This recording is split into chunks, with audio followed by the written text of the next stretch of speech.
nako pang stamp. See. Oh, diba?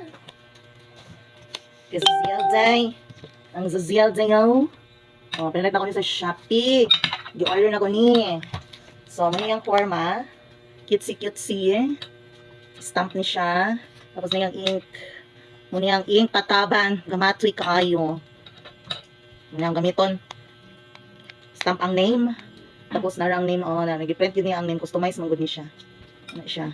Kasi ana na nimo din ha. Ipatubang ni kani. Patubang sa mo. Oh. Clear kaayo ang atong mga name. Pero i-try na ko ni kung okay ba siya sa mga nani no? Like this one. Kung mupikit ba siya no? Oh, amazing. Mupikit siya. Oh, di ba? Oh. Nanay pangalan. Ang problema kung may tanag di siya ma-erase. Oy, ma-erase ra siya. Ma-erase ra sa mga anikay. Kuan man siya smooth. Ma-erase ra. Sa paper gamit kayo ni siya. So, maritsu ka-cute din da kani sa ako ning anak. Ning iyahang cat. And my, sa mga ngalan sa kwasan? Ba? Sa mga dog, cat? Bird?